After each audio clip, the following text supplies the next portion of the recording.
Alhamdulillah, Alhamdulillah, wassalatu wassalamu ala Rasulillah, wa ba'd.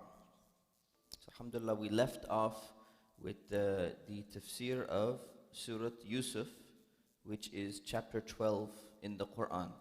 And we had begun a little bit of the beginning part of the surah, and we got to, I believe, chapter 6, or verse 6. And we're on verse 6, inshallah. So, just to recap what we talked about, Allah subhanahu wa ta'ala said that these are the verses of a book which makes things manifest, and then He is speaking to the Prophet Muhammad sallallahu alaihi wasallam, saying that Allah has revealed to you this book which you were not aware of before, and we tell you the best of stories which you did not know. And then He says, the story begins with Prophet Yusuf, who's a little boy. He's a young boy, and he's telling his father that he had a dream. And anyone remember what the dream was? What did he see in his dream? Yes. Yes, 11 stars, the sun and the moon, they were all bowing down to him. And we saw the difference between what the Bible's response was and what the Quran's response was in this. And then we'll cover verse 5. So, أعوذ بالله من الشيطان الرجيم بسم الله الرحمن الرحيم. It says, قال يا بني لا تقصص رؤياك على إخوتك فيكيدوا لك كيدا. So, Prophet Yaqub, he told his son, he says, my son to Yusuf, O my son, do not tell this dream to your brothers, because I'm concerned that they might plot against you. They might try to harm you because of this dream. إِنَّ الشَّيْطَانَ لِلْإِنسَانِ عَدُوٌّ مُبِينٌ. Says that, indeed, Satan is an open enemy to all of you. So, look what's happening here. Prophet Yusuf comes. He's not a prophet yet. He's Yusuf at the moment. He's a young boy. He comes and he confides in his father, I've seen this dream. And his father is telling him some words of wisdom. Good advice. The advice is, don't tell this dream to your brothers, because they're going to try to harm you. Worst case scenario. Best case scenario, they're going to hate you. They're not going to be happy with the dream that you're telling them. This is all the Quran is saying. The Quran is not saying anything more than this. It is not saying that Prophet Yaqub loved his children. He loved Yusuf more than the other children. It's not saying that. It's not saying that he used to treat Yusuf better than the other children. It's not saying that either. So all it's saying is just saying that the brothers of Yusuf are jealous of him. They're envious of him. And the difference between jealousy and envy, does anybody know the difference between jealousy and envy? You thought you almost had it, right? You changed your mind? What's the difference between being jealous of someone and being envious of someone? Yes.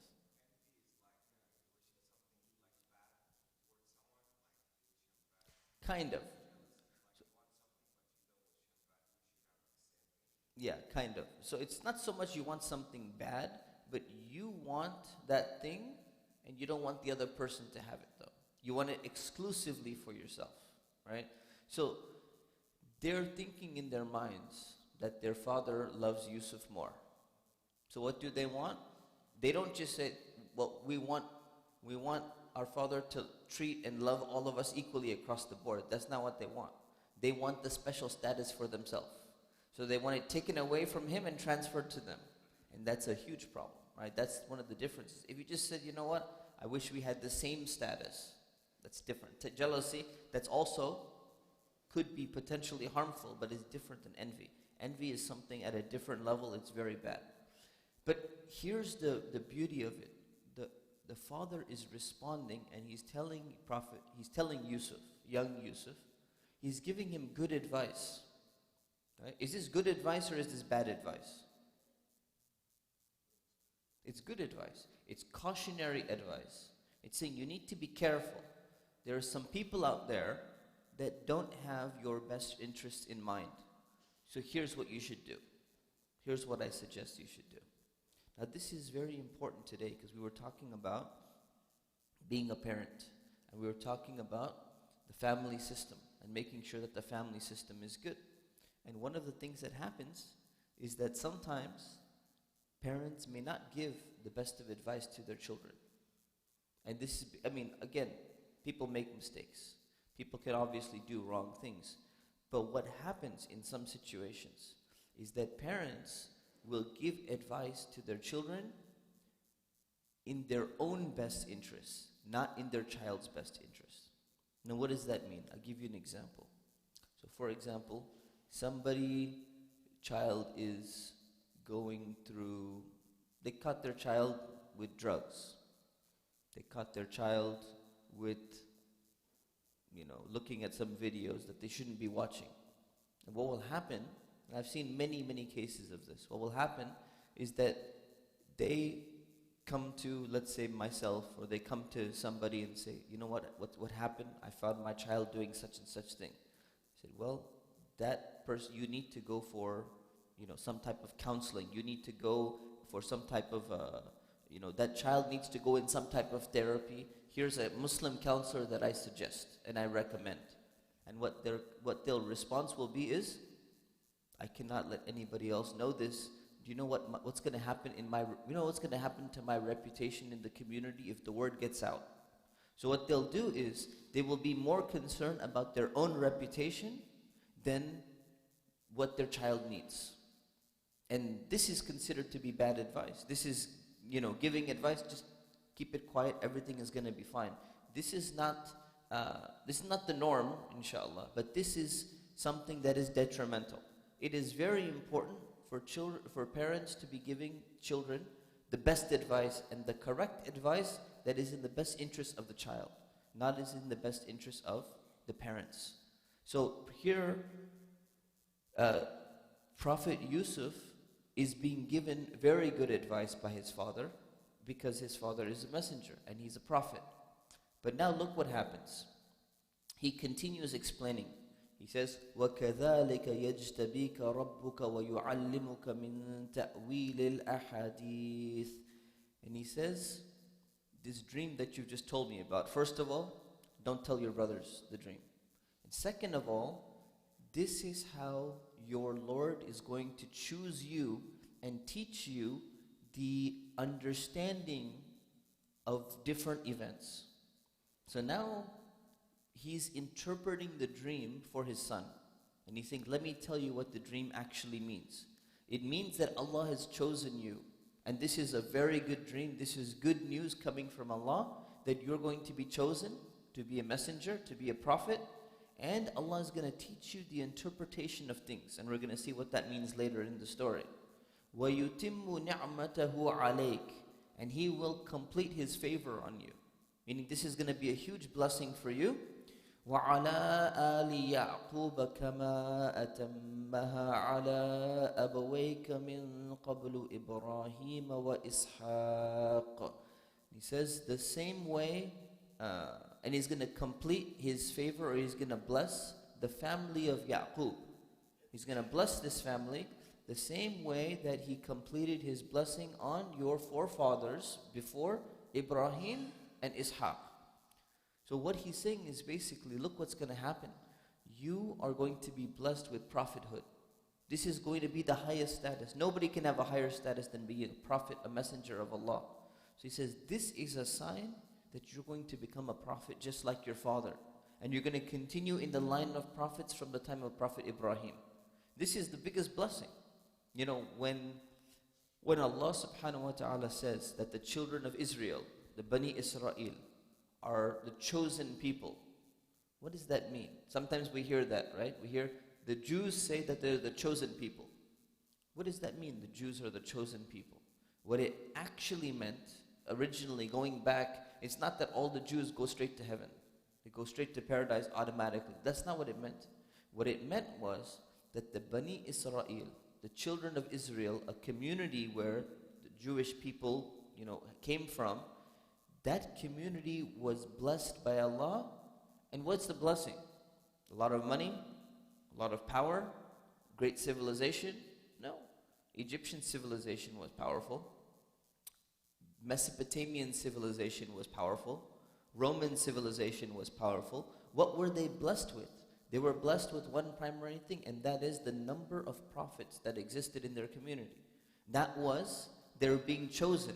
They were chosen to be the representatives of Islam on earth by having the most prophets in their community. So that's what it meant. So what he's saying here is, this is great news. And again, Prophet Yusuf, Yaqub, and Ishaq, they're all coming from the line of the Bani Israel, or actually coming from Yusuf. It's going to start to become Bani Israel, or Israel referring to Yaqub. So he's saying, you're going to be blessed and you're going to be a prophet. And this is a great blessing from Allah. This is amazing. And just think about now why he told Yusuf not to tell his brothers. Imagine you tell your brothers who are envious of you, who are jealous of you, that, by the way, you know what? I'm going to become a prophet when I grow up. How can they compete with that? There's no competition. There is nothing they can do, right? If you go to your, let's say you go to your brother or your sister, and you say, by the way, my father told me I'm going to be going to medical school, and I got really good grades. I got a 4.0, I got straight A's, or 5.0 with honors classes. I've got really good grades this quarter. They might be a little bit jealous, but at least in their mind they're thinking, if I work really hard, I can do it too. But when you're a prophet, you're going to be a prophet. You can't work for that, right? This is something that Allah subhanahu wa ta'ala bestows. So he says, don't tell them about this dream, otherwise they're going to envy you, they're going to have a problem with you even more. Inna rabbaka alimun hakim. He says that your Lord is knowing and wise. Again, these two attributes of Allah are always connected to the verses. Whenever you see the names of Allah being mentioned at the end of one of the verses, there's usually two. And the two are connected, and it's important to read back and say, where's the connection between the two names of Allah? Why didn't it say, Inna Allaha ghafurur rahim? Why didn't it say Allah is the forgiving and merciful? Because the information is not connected with forgiveness and mercy. The information is connected with Inna rabbaka alimun hakim. Your Lord is knowing. Knowing of what? Meaning He knows who He's supposed to make into a messenger of God. Who He's going to choose to deliver the message to other people and become a prophet. Right? And He knows the interpretation of the dream as well. He knows what kind of dream to give you. And Hakim, He is wise. He chooses based on His wisdom. People who become prophets, they're not chosen randomly. They're chosen because of some virtue that they have inside of them. There's something that is in their heart, something that they've been doing that makes them virtuous. And this is what brings us back to this idea of this concept of Prophet Yaqub favoring his other children or not. So if we go to the Bible, which we'll do in a moment, we find that it's talking about unequal treatment of children coming from Prophet Yaqub. There's a difference between unequal treatment and unequal love. Loving every single one of your children equally across the board is very different than treating them equally across the board. So the thing is, when it comes to love, this is something that's natural among parents. There's going to be some children which are just simply more difficult to deal with. Yeah, every parent will say that. Some children, they're just really, Allah just made them that way. They're a test for you. They're tough to deal with. There are other children, they're very easy to deal with. They always do what you say. They listen to you. You tell them eat your food, they're going to eat their food. You tell them go to sleep, they're going to go to sleep. But then the other one, let's say you have 2 or 3 or whatever, the other one, tell them to eat their food, they won't eat it. You have to remind them constantly again and again. And it's a challenge. It becomes a challenge. And they're children. It's not necessarily any fault of their own. And sometimes Allah subhanahu wa ta'ala gives people different characters. Sometimes easier character to work with. Sometimes more difficult character to work with. And what's going to happen naturally in the hearts of parents? Naturally, they're going to say, the easy child is so much easier you have a little bit more of an inclination towards the easy child, even though every child has their own, unique characteristics that make them, different, that make them successful, that make them lovable as well. So what's probably happening here is that Prophet Yusuf, out of the whole family, out of all the brothers, he's one of the best kids. He's the one who's always listening. He's the one who is, praying. He's the one who has just very good character. He's the best kid in the family. And what happens is when you're the best kid in the family, even if the parent doesn't want to show unequal treatment by saying, I'm going to give you a special gift and I'm not going to give it to you, sometimes you can sense and you can feel that you have a feeling that there's a little favoritism towards one of the children because of the fact that they're so good. They're constantly doing good things. They're the easy one to work with. You say, you're always, favoring that child. Even if your behavior is not being unequal. Even though you're treating everyone equally, the love or the inclination or just, you saying this is such an easier child to deal with, there's some inclination towards there, and that is going to cause other people to become jealous. And that's a natural part. You see this in every family. This has always been the case, throughout history. So this is what's most likely going on, because we would not think that Prophet Yaqub, a prophet of Allah, is going to be treating his children differently, like unequally, doing something that is, not fair across the board. And we've been ordered by the Prophet Muhammad sallallahu alaihi wasallam in a hadith, talking about a man by the name of Nu'man came and he was not treating his children well or equally. And the Prophet ﷺ, he said, he said in a nutshell, you must treat your children equally. When you give them a gift, you need to give them gifts equally across the board so that they treat you, they love you equally as well. So it's very important, the equal treatment of children. But when it comes to the feelings that you may have inside your heart, this is something that you can't control, and therefore we cannot fault Prophet Yaqub for this. And this is why I want to mention this, because sometimes people, they come up with this idea and they say, yeah, see, the brothers were jealous of Yusuf because their father used to treat Yusuf better. This is not true. And this is a very bad statement. Nobody should make a statement like this against the Messenger of Allah. This is a prophet of Allah. To say that he is mistreating his other children has no basis whatsoever in Islam, at least in the concept of Islam. So we need to be careful about that. So the next verse, Allah subhanahu wa ta'ala says, وَلَقَدْ كَانَ فِي يُوسُفَ وَإِخْوَتِهِ آيَاتٌ لِلسَّائِلِينَ. It says, in Yusuf and his brothers, there are signs for people who ask. There are signs for people who inquire. So basically it's saying that, see, Allah subhanahu wa ta'ala, He's already started the story. The story has begun. Yusuf goes and tells the dream to the father. The father says, don't tell the dream. And then he explains what the dream means. And then all of a sudden, it's cut. And then Allah subhanahu wa ta'ala says, here is the story of Prophet Yusuf and his brothers. And there's a lot of signs in that. It's very similar to a movie. If you look at what movie producers do, they begin with a part of the story. It starts in the beginning. And then all of a sudden, you get a little teaser, and then it cuts, and the title comes. This is the title of the movie. Allah subhanahu wa ta'ala, what is He doing? He's telling the story in the exact same way.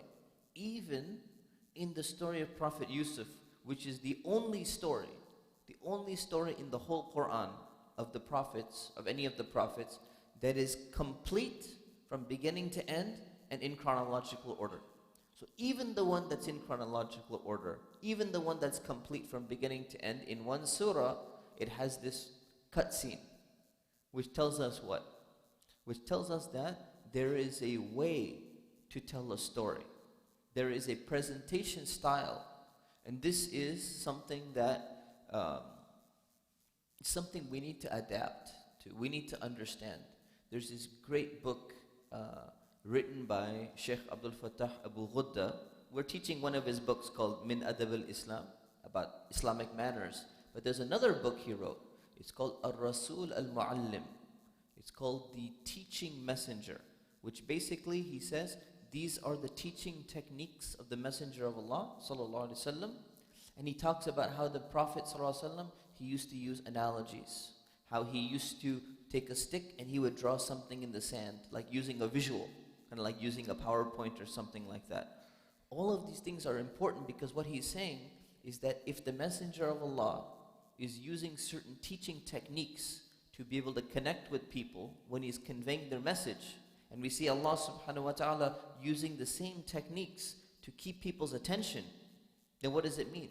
It means that there's an art of communication that's supposed to be employed when you're giving across a message. This is even more important today when people, human beings, are constantly distracted and they're overstimulated by their phones and their tablets and their movies and all of that. It's so hard to keep people's attention nowadays. So utilizing those techniques has a basis directly in the Quran. This is exactly what Allah subhanahu wa ta'ala is doing. He's introducing the story, he's cutting, and then saying, here is the story that has a bunch of answers for people who are inquiring. And then it continues the rest of the story. So if you look at the technique that's being used, this is the same technique that's used by film directors today that they've worked for, centuries to perfect. And it's already there. Allah subhanahu wa ta'ala is using the exact same technique as well. So moving on to the next verse. It says, إِذْ قَالُوا لَيُوسُفَ وَأَخُوهُ أَحَبُّ إِلَىٰ أَبِينَا مِنَّا. So he says, remember when they said, Yusuf and his brother, and they're talking about brother, the other younger brother called Binyamin or Benjamin. Binyamin says, وَأَخُوهُ أَحَبُّ إِلَىٰ أَبِينَا مِنَّا. And he says, Yusuf and his brother, they are more beloved to our father than we are. وَنَحْنُ عُصْبَةٌ. وَنَحْنُ عُصْبَةٌ means, and we are like young, strong men. See, Yusuf was younger, and Benjamin was younger. So these brothers, they're talking to each other, and they're saying, you know what? Our father, he loves Yusuf and the other brother more than he loves us. Right? And it is said that another reason was because they were from a different mother. Right? But that's not the only reason. So for them, they're trying to process this. They're trying to understand, you know what? And it's not a legitimate claim that they're being mistreated, but this is their feeling. They're saying, you know what? Our father loves the other two brothers more than us.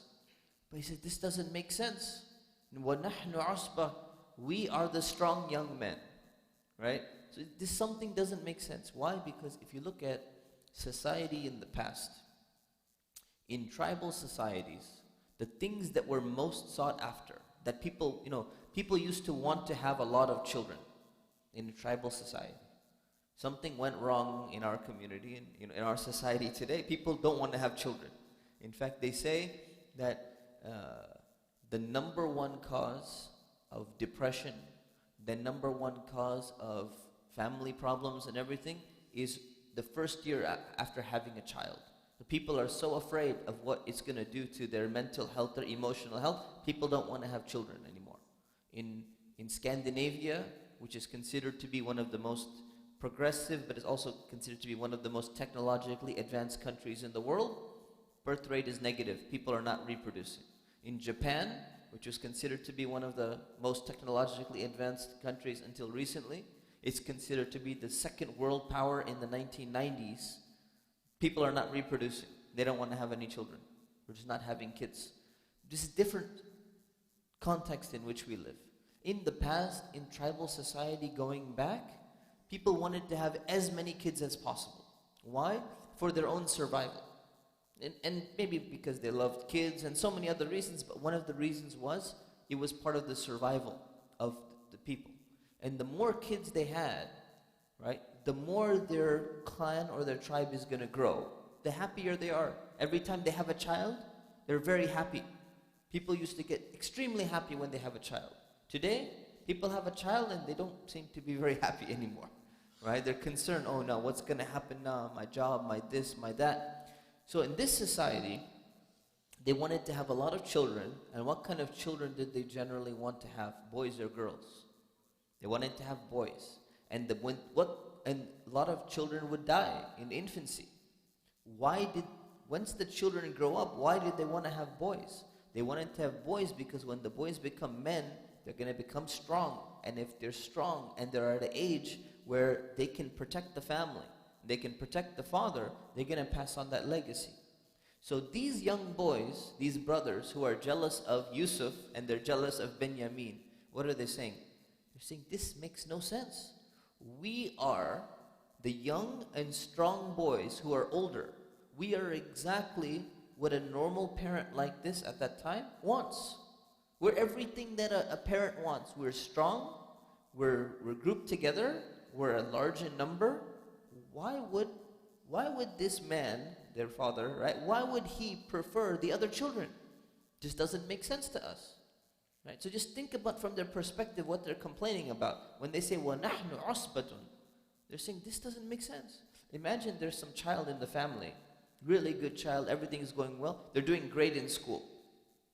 They're going to be going to law school and they're getting the top grades, they're doing all the extracurricular activities, they're doing all the sports. And then for some reason they're feeling, you know what, I think my parents, they like my younger brother better. This doesn't make sense. I'm doing everything that a parent would want. Parents want their kids to be successful in school. Parents want their kids to be doing extracurricular activities. Why would they want somebody else? So this is what they're saying. وَنَحْنُ عُصْبَةٌ إِنَّ أَبَانَا لَفِي ضَلَالٍ مُبِينٍ. It says our father is totally wrong. He's clearly mistaken. Something is not right about our father. So from their mentality, they've rationalized to themselves that our father is wrong to be so happy whenever he sees Yusuf and Benjamin. Probably because they have good character. Because the real measure of a good child is strength, according to their opinion. The real measure of a good child should be strength, should be ability to take over the tribe. That's what's the most important thing. So something's wrong with our father. So they start criticizing their father, but these are delusions that they have in their own head. And then the next verse, they come up with an idea. They said, yeah, you know what? This doesn't even make sense. Our father is mistaken. There's only one solution to this. So what they're doing is they're rationalizing their own jealousy and envy. And this is what people do all the time. Whenever they're doing something wrong, they will rationalize it. You're doing bad in school, say, you know what? It's the teacher. The teacher's not good. She gives too much homework. It's not my fault. It's not because I'm not working hard enough. Teacher is not good. You have a problem at work. Again, some people, it's not because you're not keeping up with what work you should be doing. It's not because you're not maybe, sharp enough or you're working hard enough. These co-workers of mine, they're the problem. They're the ones who are slowing down the team. But maybe it's you. What if it is you? People will always try to rationalize for themselves and say, no, it's not me. The problem is somebody else. So the brothers are doing the exact same thing. They're trying to rationalize and justify themselves and saying, you know what, no, the problem is not us. He's supposed to like us more. Actually, the problem is him. The problem is the brothers. The problem is him. Let's solve the problem. How are we going to solve the problem? اقتلوا يوسف أو اطرحوه أرضا يخل لكم وجه أبيكم. Says, we got a solution. We're going to solve the problem for our father. So it's not even about envy anymore. Look how they've changed the mentality. We know the solution. We're going to kill Yusuf. Let's kill Yusuf, or we can get rid of him, throw him off into some foreign land somewhere far away, so that our father's attention and our father's care and concern will be completely for us, will be completely for you. And after that, وَتَكُونُوا مِن بَعْدِهِ قَوْمًا صَالِحِينَ. And he says, and after that, you can become righteous people. So this is very interesting. What are they saying? After that, we will make tawbah. We will ask Allah for forgiveness, and inshallah everything is going to be perfect. This is going to be the perfect solution for everything. So what are they saying? The whole recap is they're saying, here's the problem from the brother's perspective. We are better qualified than Yusuf and his brother. Our father just can't see it. He doesn't understand. So we need to solve the problem for him. Solution to the problem, we're going to get rid of Yusuf. And of course, that's haram. We shouldn't be killing our own brother. We shouldn't exile our own brother to some land, but we need to get rid of him. So even though it's haram, what's going to happen is, right after we do it, we're going to make tawbah and we're going to ask Allah for forgiveness. And Allah is going to forgive us, and then everything is going to be fine. Because Yusuf's gone, his brother's gone, we're going to get rid of both of them, and now Allah has forgiven us. Our father is going to he only care about us and nobody else, and everything is just going to be perfect. This is like the plot of a criminal, where they justify to themselves, if I do this, and then this happens, everything is going to be perfectly fine. There's not going to be any issue. So this is a huge problem. And first of all, look at what envy can do. Look at what jealousy can do. Jealousy can lead people to become so blinded that they're even willing to harm their own brother or their own sister to get what they want. So when it comes to jealousy and envy, we need to be very, very careful, very cautious. And one of the best ways to avoid that is to constantly make dua for the person that you're envying. The person that you're looking at and you're feeling a little bit jealous of them. Why are they always successful? Why do they always get a promotion at work? Or why are they always doing something better than me? They're always winning the competition. You make dua for them. You ask Allah to increase them even more to help destroy that jealousy of you. Because you can't be making a sincere dua that you want success for them, and at the same time you really start hating them and you want to have what they have. Because you're just asking for increase even more in what they have. So if you sit there, keep making dua for yourself to get up and beat the other person, the envy is going to keep building up inside of you. You make dua for the other person. Oh Allah, this person always beats me. He's always better than me in everything. Oh Allah, increase them even more. Then you're conflicted. You've already made that dua. So that's one thing that you can do. The second thing you can do, or the second point we need to look at here, is this idea of premeditated tawbah. They say premeditated murder or something like that. Something that you think about. You think in detail, I'm going to commit this haram thing. I'm going to do this haram thing, and then I'm going to ask Allah for forgiveness, and then Allah's going to forgive me and everything's going to be fine. This idea of premeditated tawbah, or asking Allah before you're going to do a sin, what does it do? It actually removes the sincerity in your tawbah. So someone comes and says, you know what? I'm going to, let's take extreme example, right? I'm going to rob a bank. So you know what I'm going to do? I'm going to go, I'm going to rob that, I'm going to pray Zuhr prayer, 4 rak'ahs. And then I'm going to go to the bank, I'm going to go and rob that bank with some guns and some of my gang and stuff. And then right after I take the money, I'm going to come back, I'm going to make it back in time for Asr. I'm going to pray Asr prayer. And then the good time for dua is right before Maghrib. I'm going to stay in the masjid. I'm going to make tawbah for what we've done. And inshallah, Allah is going to forgive me. The money is going to become clean. Right? This concept is very problematic. This idea that I'm going to do something that's wrong. I'm going to do something that Allah doesn't want me to do, but I'm going to somehow be able to clean myself because I've already thought about the tawbah, or I've already thought about asking Allah for forgiveness. The only person you're fooling is yourself. You're not fooling Allah subhanahu wa ta'ala, right? See, when people do that, they almost think, you know what? There's like a way out of this.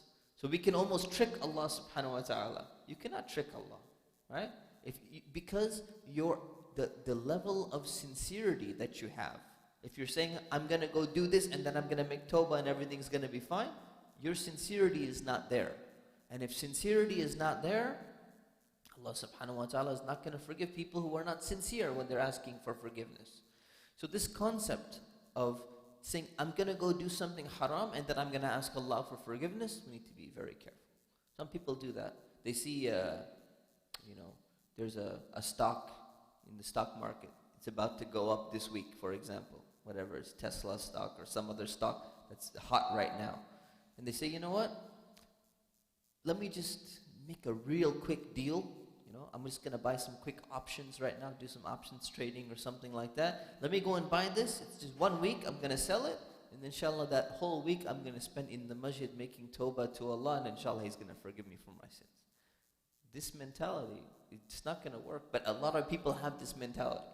The mentality is, as long as I ask Allah for forgiveness, I'm going to be perfectly fine. So let me plan that in advance, do something on purpose that's wrong, and then I'm going to come back. This should never be the case, and this is what the brothers were doing.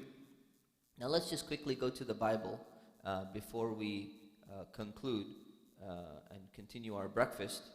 So in the Bible, we were at Genesis 37, and the father of Yusuf rebukes him and gets mad at Yusuf for telling the dream, as we saw last time.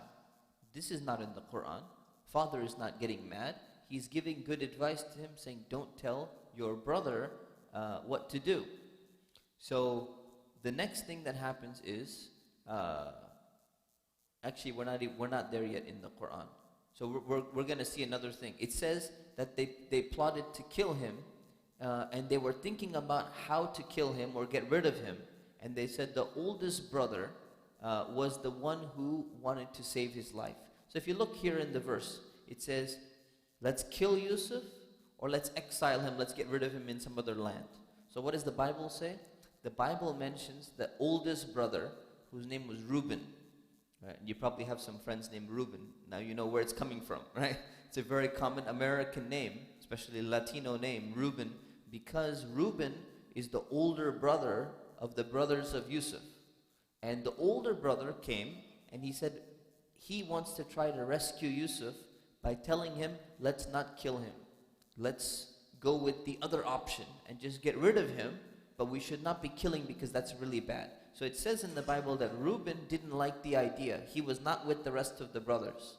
He did not want Yusuf to be gotten rid of, but he realized, you know what? The entire group has decided, and I cannot be one person against the rest of the group, so I'm going to try and save him in any way that I can.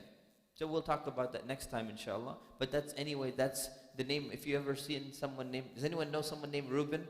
Yeah, a lot of people. So now you know why, because Reuben is the brother who tried to save Yusuf. So that's why people would name their children Reuben, because he's the good brother. He's the one who actually cared about Yusuf and tried to stop them from killing him. And we'll see that next week, inshallah ta'ala. So we'll stop here, and we need to, keep reflecting on the lessons from the Surah Yusuf. We ask Allah subhanahu wa ta'ala to give us a deep understanding of the Quran. We ask Allah subhanahu wa ta'ala to help us to implement it in our lives. Ameen. Subhanaka Allahumma wa bihamdik. Nastaghfiruka Allah wa natubu ilayk. Jazakumullah khairan. The food is ready, so we can make our way into the kitchen or the MPR. And for those of you who are online, you can eat your own breakfast, inshallah.